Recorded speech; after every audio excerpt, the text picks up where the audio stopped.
Hi, and welcome to another Mondays Live with Elle and Janus. Today, we are excited to have an uplifting show for you today. I am Elle Cole from the blog cleverlychanging.com, and my blog talks about health and wellness, finance, parenting, and homeschooling. Please take a look at my blog and go to my homeschool podcast. If you go to the top tab, it says podcast, and check out the Cleverly Changing podcast. We are found on most platforms. Subscribe, leave a review, and let me know that you listened. So today with Mondays Live, we have conversations that are intergenerational. We talk about current events and we talk about what's going on in the world. And we want you to feel uplifted and inspired. And we want you to share these conversations with other people so that they can join us, give us show topics, and just let us know that you are enjoying the conversations that we're sharing with you. So go ahead and take it away. Let everybody know who you are. Well, hi, I'm the other half of Elle and Janus. I'm Janus Adams. My website is janusadams.com.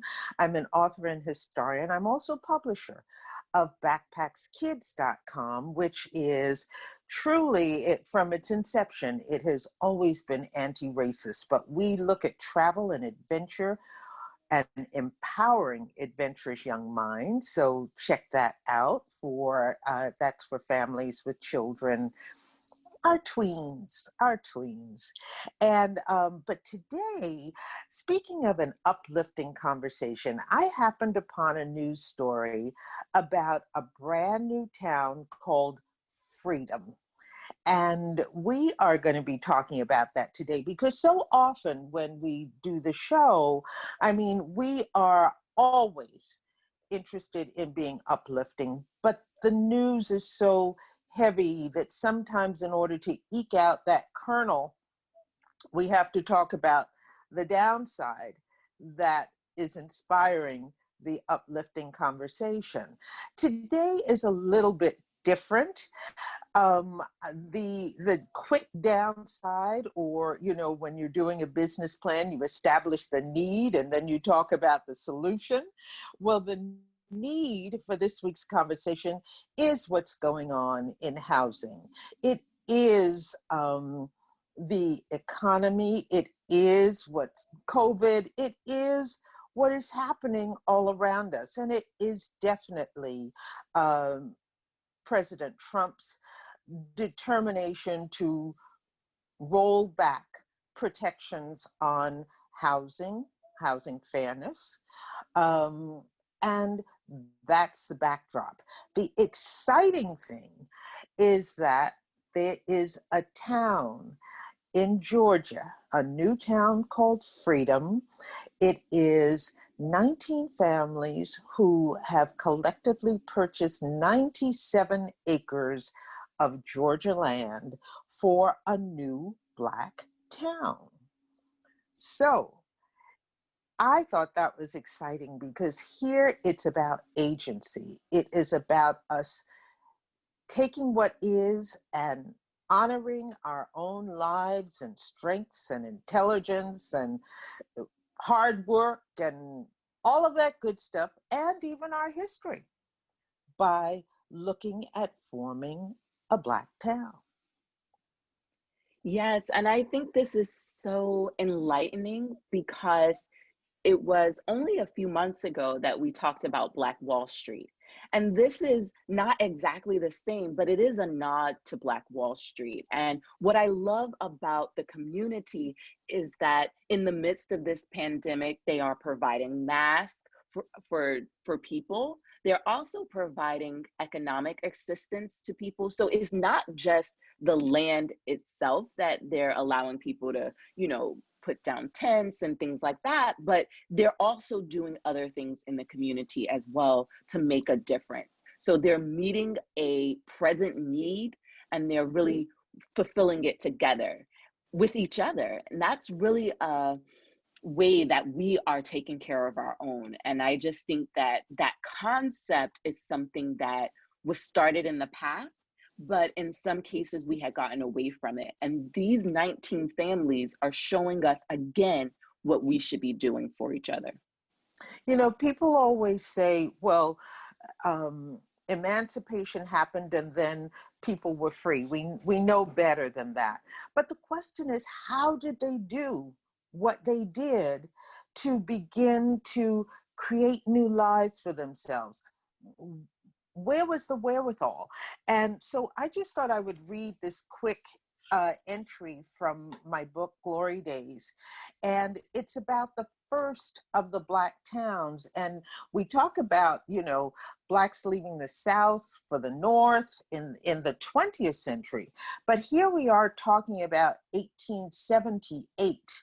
So just 13 years after emancipation, or after the end of the Civil War, during Reconstruction this is, and it is before Plessy versus Ferguson enacts these laws of segregation.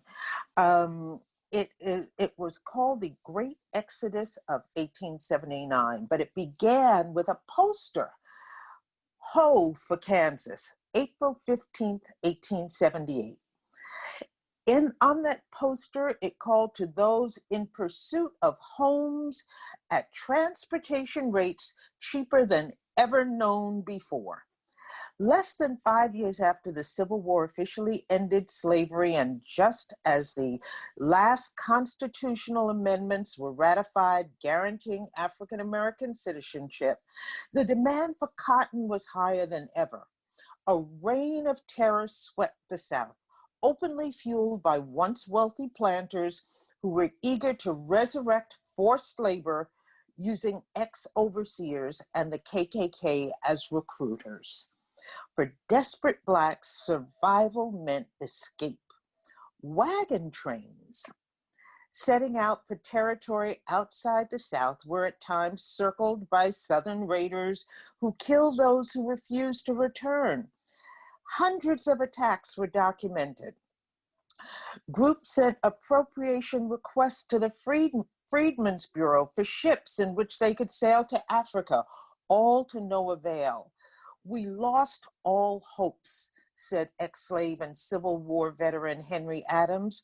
The whole South had got into the hands of the very men that held us as slaves, and they were holding the reins of government over our heads. I said this was going to be positive. It is, but in that very sentence, I hear had gotten into the very hands of the very men that had held us as slaves. Right now, I am hearing that here we are protesting police murders of Black people, and the ones who are controlling the streets are the very people that we are protesting. What to do, where to go. For these desperate people, a savior emerged in 1869 in the person of Benjamin Pap Singleton, an ex-slave who had escaped to Canada on the Underground Railroad. For the next 10 years, his Nashville Real Estate and Homestead Association, and indeed one of the people involved in creating this town of freedom, is a Black woman who was a real estate agent. So here we have it coming back. So Pap Singleton's Nashville Real Estate and Homestead Association helped 7,000 people leave the Deep South for Kansas settlements. When drought and crop loss brought new waves of brutality, the ingenuity of Singleton and other developers led to the great exodus of 1879. These people were then called the Exodusters. In January and February alone, spurred on by posters like the one I quoted above, 50,000 Blacks left for Kansas by mule, by raft, or on foot. As in the days of the Underground Railroad, Blacks were on the move, but this time they were moving to all Black towns to live on land they could work and call their own. The date, April 15th, 1878, Kansas, the topic towns and cities, and the inspirational theme, freedom, just like the name of this new town. I just wanted to say as an aside, you say, well, what's the legacy of these towns?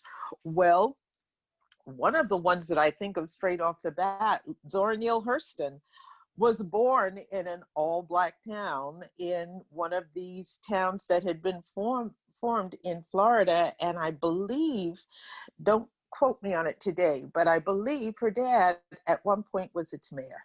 So there are legacies. Langston Hughes's family was, he himself was not born in one, but his family was part of an all-Black town in Oklahoma.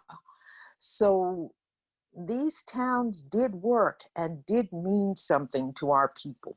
They did. Wow. I mean, we always talk about the past having a parallel with the present. And this was just an impeccable example of how that is true today. So I think that, everybody just needs to continue to study their history, continue to learn about towns, freedom towns here in America, because I think there is a resurgence of a desire to learn African American history. Our schools haven't taught it. The books, many books don't contain it, but the information is out there. We just have to seek that knowledge and find it. So thank Years you ago, for writing your book, because I think it is one of those resources that lays out the information for us to be able to go back in the past and remember what has taken place so that we can see the parallels between the past and the present. and the sense of possibility that we get from the past, because people will hear about these all-Black towns as though it's something new and say, well, I don't know if that's going to work.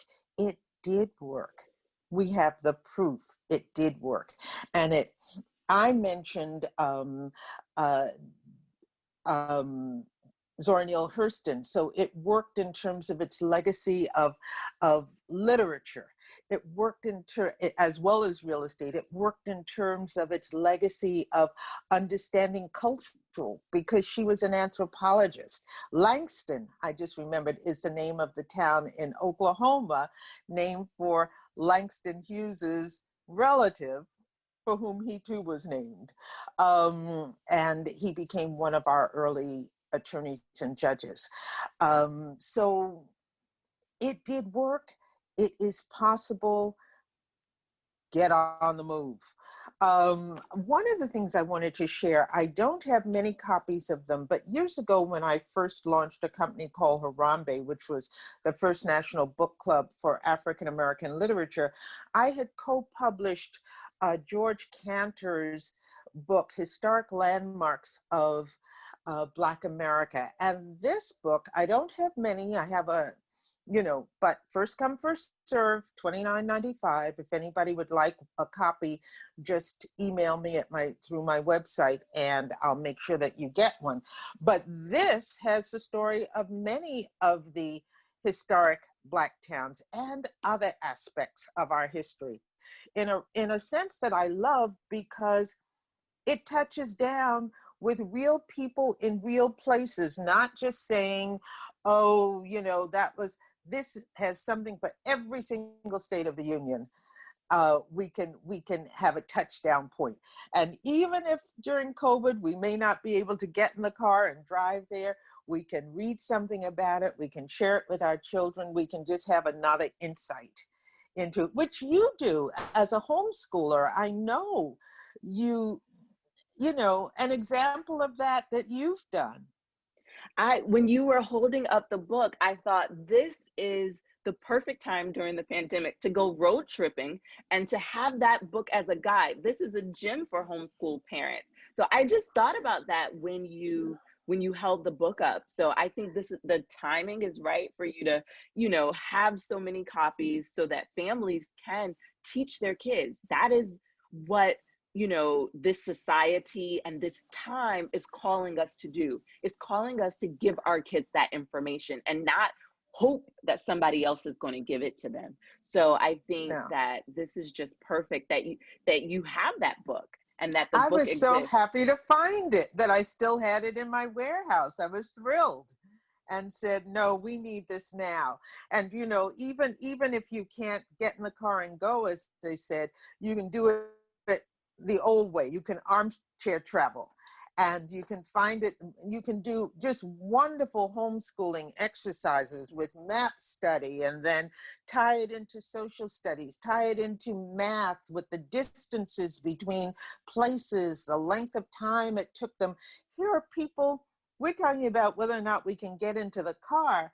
These 50,000 people who left, I just read, they left by wagon train, by mule, and on foot. Interesting. Try a math lesson just using those three methods of transportation. You know, the science of the creativity, the agricultural aspects that they had to know in order to make these towns work. It's all there, and it is solidly there for African American ingenuity in African American all Black towns. So, wow. Well, thank you. Today has just been terrific. I feel encouraged, inspired, and uplifted. So thank you. And I hope everyone else does as well. Please share this conversation. And until next time. Bye now. Thanks for joining us. I'm Janus Adams. And I'm Elle Cole. Have a great week. Have a great week.